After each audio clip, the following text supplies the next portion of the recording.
ఇప్పుడే country delight యాప్ని download చేసుకోండి. Download the country delight app now. Kadapa Mahanadu నిర్వహణకు ప్రధాన కారకుల్లో ఒకరైనటువంటి కడప ఎమ్మెల్యే రెడ్డెప్ప గారి మాధవిరెడ్డి గారు టీడీపీ ఫైర్ బ్రాండ్ మనతో ఉన్నారు. ఏంటి మేడం, మహానాడు సక్సెస్ అయింది అనుకోవచ్చా? బాగున్నారా? మీరు నన్ను ఇంటర్వ్యూ చేశారు. సో ఎన్నికలకు ముందు మీరు గెలుస్తారని మేము చెప్పాం, మీరు గెలిచారు. సో మొత్తానికి మహానాడిని ఫస్ట్ ఇయర్ ఇక్కడ తీసుకొచ్చారు. డెఫినెట్ గా ఈరోజు ఉమ్మడి కడప జిల్లాలో 7 స్థానాలని తెలుగుదేశం పార్టీ సాధించుకుంది. దానికి బహుమతిగా కడప జిల్లాలోని వాసులందరికీ ఈ యొక్క మహానాడుని మా ముఖ్యమంత్రి గారు బహుమతిగా ఇచ్చారు. మా యొక్క ప్రతి ఒక్క తెలుగుదేశం పార్టీ కుటుంబ సభ్యులు వాళ్లకు దక్కిన గౌరవంగా భావించి ఈరోజు ఇంత పెద్ద ఎత్తున ఈ యొక్క మహానాడు కార్యక్రమానికి సంబంధించిన అరేంజ్మెంట్స్ లో వచ్చి చేశారు. ఈ మహానాడుని సక్సెస్ చేశారు. మహానాడుకే ఒక స్టాండర్డ్ ఫిక్స్ చేసి ఇచ్చాము. ఇంకా ఇక్కడి నుంచి దీని ప్రకారంగా మహానాడు ముందుకు పోవాలా. ఇది ఒక చారిత్రాత్మకమైన మహానాడు 2025 కడప. మీ ప్రత్యర్థి అంజద్ బాషా మాజీ డిప్యూటీ సీఎం ఒక మాట మాడుతున్నారు. సో మా నాయకుడి విగ్రహానికి టీడీపీ జెండాలను కట్టారు, మేము అధికారంలోకి వస్తే టీడీపీ ఇళ్లకు వైసీపీ జెండాలు కడతాం, ఇప్పుడు మహానాడుకు కరోనాకి కేంద్రంగా మారబోతుంది అని వైసీపీ అంటుంది. మీ ప్రత్యర్థి అంట ఫస్ట్ మాట 11 మంది వైసీపీ పార్టీకి మైకుల ముందు గొట్టాల ముందు మాట్లాడమే ఇంకా పరిమితము. అంత మాట్లాడాలనుకుంటే ఈ 11 మంది వచ్చి అసెంబ్లీలో వచ్చి మాట్లాడితే బాగుంటది. ఈ గొట్టాల మీద బయట వాళ్ళ ఇళ్ల ముందు కూర్చొని వాళ్ళ 6 బయటలో కూర్చొని మాట్లాడాల్సిన అవసరం ఏముంది? రమ్మనండి 11 మందిని, వి విల్ సీ దేర్. ఆ దమ్ముంటే రమ్మనండి. ఇంకో మాట, ఏందో కట్టారు అంటారు. ఇది ఒక పెద్ద ఉత్సవము, పండగ కడపలో జరుగుతోంది. ప్రతి ఒక్క సామాన్యుడు దీన్ని ఆహ్వానిస్తున్నారు. వాళ్ళేదో పెద్ద పప్పు శుద్ధ లెక్క మాట్లాడాల్సిన అవసరం లేదు. వాళ్ళ యొక్క నాయకుడు ప్రోగ్రాం జరిగినప్పుడు ఎన్టీఆర్ గారి మీద ఎలా కట్టారు, గురువింద తన నలుపు చూసుకోదంట, గురువింద గింజ తెలుసా సూక్తి? అట్టా ఇంకొకరి మీద 1 వేలు చూపిస్తే వాళ్ళ వైపు 4 వేలు చుట్టుకుంటాయి. ఒక పండగ జరుగుతూ ఉంది, ఆ ఉత్సాహంలో కడతారు, 2 రోజులు కడతారు, మళ్ళీ తీసేస్తారు. పర్మనెంట్ గా ఆయన విగ్రహానికి గుడ్డేసే పరిస్థితి లేదు. మాకు కూడా రాజశేఖర రెడ్డి గారు అంటే గౌరవం ఉంది. ఈ రాష్ట్ర ముఖ్యమంత్రిగా పనిచేశారు. వాళ్ళకి ఎంత ఉందో గౌరవం, కానీ అంతకంటే ఎక్కువ గౌరవము యాజ్ ఎ సామాన్యుడిగా మాకు కూడా ఉంది రాజశేఖర రెడ్డి గారి మీద. కానీ ఆయన కొడుకు మీద లేదు, ఆ పార్టీలో గెలిచిన వాళ్ళ మీద లేదు, వైసీపీ పార్టీ మీద.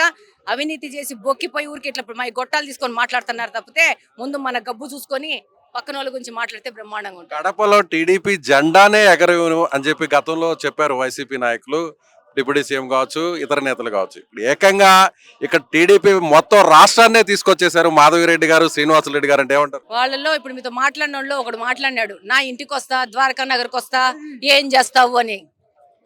ద్వారకా నగర్ కాదు, నీ ఇంట్లోంచి బయటకు వచ్చే పరిస్థితిలోనే నువ్వు లేవు. ఈరోజు బయటకు వస్తే నేనేమన్ను, ఎందుకంటే నువ్వు నాకు రోల్ మోడల్ కాదు. జనాలు నిన్ను పరిగెత్తించి కొట్టే పరిస్థితిలో ఉంది. ఈ రోజు కడప అభివృద్ధి కోసం పని చేస్తున్నాము. కడప అభివృద్ధి మాత్రమే ధ్యేయంగా పనిచేస్తున్నాము. సామాన్య పౌరులు నిండా గాలి పీల్చుకొని వాళ్ళ ఉద్యోగాలు కానీ వ్యాపారాలు కానీ ప్రశాంతంగా చేసుకుంటున్నారు. ఇంతకు ముందు ఎవరన్నా ఏదన్నా వచ్చి మాట్లాడాలంటే భయము, ఏం చేస్తారనే భయము. ఆ యొక్క భయమైన వాతావరణం నుంచి ప్రశాంతంగా గాలి పీల్చుకొని ప్రశాంతంగా బతికే వాతావరణాన్ని కడప జిల్లాలో నిర్మించినాము. అదే మా సక్సెస్. నువ్వు ఇంకా ఏమి చేసుకుంటావో చేసుకో, నువ్వు ఇంకా వచ్చేది కూడా లేదు. ఎన్నికలకు ముందు మా ఇంటర్వ్యూలో మీరు ఒక మాట అన్నారు, మిమ్మల్ని ఎంతో అవమానించారు, ఎంతో బాధ పెట్టారు, చివరాఖరికి మీరు కళ్ళల్లో కూడా నీళ్లు పెట్టుకున్నారు. ఇదే మా సుమన్ టీవీ ఇంటర్వ్యూలో కూడా చెప్పారు. మీరు అధికారంలోకి వచ్చిన తర్వాత వాళ్ళని బట్టలు ఊడదీసి రోడ్డు మీద నడిపిస్తాను అంటూ కూడా మీరు ఛాలెంజ్ చేశారు. సో మాధవిరెడ్డి గారు ఆ ఛాలెంజ్ ని నిలబెట్టుకునే అవకాశం ఉందంటారా? ఆల్రెడీ ప్రజలు ఓట్లేసి వాళ్ళ గుడ్డలు ఆల్రెడీ కూడా తీసేసినారు. ఇంకా మనం ప్రత్యేకంగా పోయి వాళ్ళ గుడ్డలు ఊడదీయాల్సిన అవసరం ఏముంది? వాడు మాట్లాడితే వాడికి పరిస్థితి ఉంటుందని చెప్పి ప్రజలకు తెలియజేసినాము. ప్రజల ద్వారా ప్రజల యొక్క మనసులో ఉన్న మాటను తెలియజేశాము. వాళ్ళకి అందరు బిత్తలు తిరుగుతూ ఉండారు. చేతనైతే 11 మంది వచ్చి అసెంబ్లీలో మాట్లాడమనండి, అప్పుడు మాట్లాడతాం. చివరిగా ఒక ప్రశ్న మేడం, మీరు కార్పొరేషన్ లో మోనోపోల్గా వ్యవహరిస్తున్నారు. సో ఆల్రెడీ మేయర్ ని కూడా అసలు సంబంధం లేకుండా అధికారాన్ని వినియోగించుకొని సస్పెండ్ చేశారంటున్నారు. ఏంటి దాని గురించి ఏంటి? ఒకసారి మొత్తం రాష్ట్ర ప్రజలకి కొంచెం అర్థమయ్యే విధంగా చెప్తారు. మా కడప కార్పొరేషన్ లో కుక్కలకి పిల్లలు పుట్టకుండా టూబెక్టమీ వ్యాసక్తిమో ఏదో నాకు తెలియదు, అది ఐడియా లేదు. ఆ ఆపరేషన్ చేసి 20 లక్షలు దొబ్బిన పెద్ద మహాగణుడు ప్రథమ పౌరుడు గారు, అవినీతి చక్రవర్తి. 10 సంవత్సరాల నుంచి ఈయన, 10 సంవత్సరాల నుంచి ఇంకొక ఆయన కార్పొరేషన్ ఏర్పడిన రోజు నుంచి ఆ పార్టీకి సంబంధించిన వ్యక్తులే కొంచెం పేర్లు మార్చుకున్నారు. ఇప్పుడు 10 ఏళ్ల క్రితము పార్టీ పేరు మారిన తప్పితే అంతా వాళ్లే, సేమ్ బ్యాచే. కార్పొరేషన్ హస్తగతం చేసుకొని కడపకి ఈ రోజు హెడ్ క్వార్టర్స్ కి ద్రోహం చేసిన వ్యక్తులు అంటే వీళ్ళే. అభివృద్ధి లేకుండా ఇది కడప జిల్లాకి హెడ్ క్వార్టర్స్, ఉమ్మడి కడప జిల్లాకి హెడ్ క్వార్టర్స్ ఉన్న కడపని ఈ రోజు 70% కడపలో రోడ్డు లేవంటే, అధోగతి పాలైందంటే ఈ రోజు వీళ్ళదే.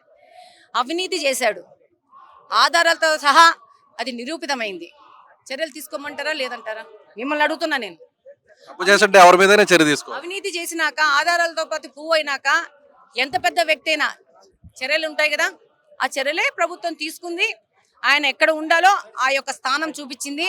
ఇంకా ఆయనకు ఆ పదవి వ్యామోహము కాంక్ష జారలేదు. ఒక కోటుకు పోతే ఇంకో కోటికి, ఇంకొకటి కోట్లు కొట్టేస్తా ఉంటే ఈయన పోతానే ఉన్నాడు. ఆ చరిత్ర ముగిసిందండి. కడపను బాగు చేసుకోవాల్సిన అవసరం ఉంది. డెఫినెట్ గా ప్రతి ఒక్క కార్పొరేటర్ సాయంతో కడపను బాగు చేసుకుంటాము. కార్పొరేషన్ లో ఒక ప్రొడక్టివ్ డిస్కషన్ కావాలా, అంతేగాని నువ్వు రాటిఫికేషన్స్ పెట్టుకుంటా డబ్బులు దండుకొని సిగ్నేచర్స్ చేసుకొని డబ్బులు డ్రా చేసుకుంటుంటే అది ఇక జరగదు. ఇన్ని రోజులు మా అడ్డా గడ్డ అన్నారు, మీది అడ్డా కాదు, మీది గడ్డ కాదు, ఇది ప్రజలు. కడపలో నివసిస్తున్న ప్రతి ఒక్క ప్రజల యొక్క హక్కు ఉన్నది కడప. కడప రెడ్డమ్మ గారి ధైర్యాన్ని, ఫైర్ బ్రాండ్ ని మీ అధినేతలు ఎంకరేజ్ చేస్తున్నారా? డెఫినెట్ గా చంద్రబాబు నాయుడు గారి ఆలోచనతోనే రాజకీయాల్లో దిగినాము. అంతకంటే ముందు మా భర్తకి ఆలోచన వచ్చింది, ఇక్కడ మహిళను నిలబెట్టాలని. వాళ్ళిద్దరి ఆలోచనతో ముందుకెళ్తున్నాను. వాళ్ళు ఏ విధంగా ఆలోచిస్తున్నారో వాళ్ళ ఆలోచనకు అనుగుణంగా ప్రజాసేవ చేసుకుంటూ ముందుకు పోతాము. వాళ్ళు ఏది ఆదేశించినా దాని ప్రకారం పని చేసుకుంటూ పోతాము. డెఫినెట్ గా మా నాయకులకు, పని చేసే వాళ్ళకి డెఫినెట్ గా గుర్తింపు ఉంటుంది. మహిళలకు అంతకంటే ఎక్కువ గుర్తింపు ఉంటుంది, యువతకు అంతకంటే ఎక్కువ గుర్తింపు ఉంటుంది. కాబట్టి జై Telugu Desam. Thank you madam, thank you so much. So ఇది కడప ఎమ్మెల్యే రెడ్డప్ప గారి మాధవిరెడ్డి గారి మాటలు. సో ఖచ్చితంగా ఎన్నికలకు ముందు తనను అవమానించినటువంటి వైసీపీ నేతలకు ఇప్పుడు బుద్ధి చెప్పేటువంటి అవకాశం వచ్చింది. ప్రజలే బుద్ధి చెప్పారు. సో ఇప్పుడు ఏదైతే ఎన్టీఆర్ విగ్రహానికి టీడీపీ గతంలో వైసీపీ జెండాలు కట్టినటువంటి వీడియోస్ను కూడా ఆమె చూపిస్తున్నారు. కాబట్టి విమర్శలు చేసే వాళ్ళకి ఈ విషయాన్ని కూడా గుర్తుంచుకోవాలంటూ కూడా ఆమె చెప్తున్నటువంటి మాట. కెమెరామెన్ మహేష్తో విజయ్, సుమన్ టీవీ, కడప, మహానాడు నుంచి.